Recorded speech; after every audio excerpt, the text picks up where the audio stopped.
भारतवासियांचं आणि हिंदू धर्मवासियांचं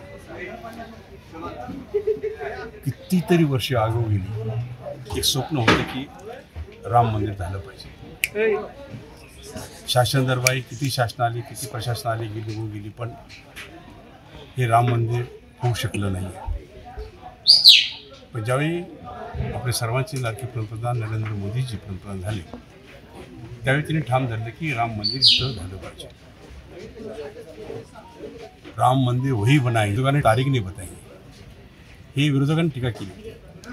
पण आज मोदी साहेबांनी राम मंदिरही बनवलं आणि तारीखही डिक्लेअर केली ती 22 तारीख। 22 जानेवारीला अयोध्येत राम मंदिर, भगवंत राम हे त्यांची स्थापना तिथं होणार आहे। त्याचबरोबर भारत देशातच काय पण जगाच्या पाठीवर त्या दिवशी मोठा सोहळा हा प्रत्येक जगामध्ये, प्रत्येक देशामध्ये आणि आपल्या भारतवर्षामध्ये पण मोठ्या प्रमाणात हा संपन्न होतो। त्याची लहर आपल्याला बघायला मिळाली असेल की आता घराघरातून सुरू झाले सगळं राम मंदिराचं सगळं केल्याचं।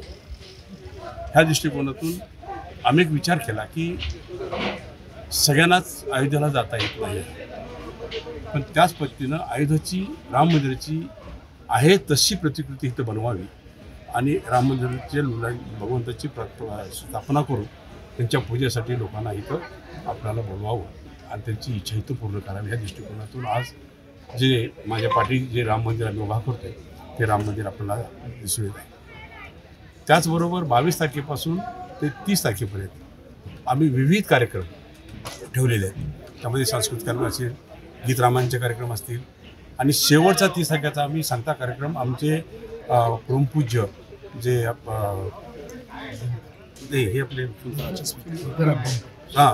अभ्यंकर विद्यावती अभ्यंकर त्यांच्याकडून आम्ही ते सांगता कार्यक्रम करतो आणि निश्चित हे 8-10 दिवसाचा कार्यक्रम आहे। तर सगळ्या जिल्ह्याला, सगळ्या महाराष्ट्राला रामदर्शनाचा कार्यक्रम, परमेश्वर रामदर्शनाचा कार्यक्रम इथं पोस्ट करून देतो। काम चालू आहे, उद्या काम संपेल।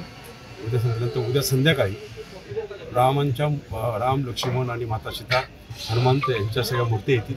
मूर्त्यांचे एक आम्ही रॅली मोठी करतो, फिनिशिंग असं करतो। संध्याकाळी मूर्ती की 22 तारखेला सकाळी भगवंताची प्रतिष्ठान होईल, पूजापाठ होईल, सगळे होईल, आरती होईल, सगळं होईल। प्रत्येक दिवशी 200 होम होतील। तर होमचाही सगळ्यांना आम्ही संधी देतो की त्यामध्ये डॉक्टर असतील, वकील असतील, शेतकरी असतील, कार्यकर्ते असतील, कारसेवक असतील, ह्या सगळ्यांना आम्ही प्रत्येक दिवशी असं करून 8 दिवसाचा कार्यक्रम आम्ही आयोजित केला आहे। सकाळी 40 लोक आरतीला असतील आणि संध्याकाळी 40 लोक आरतीला असतील, असाही त्यांना लाभ त्यांचा प्लॅन केलेला आहे। तर त्या दृष्टिकोनातून माझी सर्व जिल्ह्यातल्या सगळ्या माझ्या माता बहिणी असतील, बाकी सगळ्यांना, वडीलधाऱ्या माणसांना, सगळ्या लहान मित्रमंडळींना, सगळ्यांना माझी विनंती आहे की आपण नाही जाऊ शकलो अयोध्येला, पण अयोध्याची आम्ही उभी केलेली आहे, त्याचं आपण रामलल्लांचं दर्शन आपण घ्यायला यावं एवढी माझी विनंती आहे। निश्चितच त्यामध्ये मकरंद भाऊ ह्या योजनेचे प्रमुख आहेत, काम बघतात, सगळं नियोजन करतात सगळं।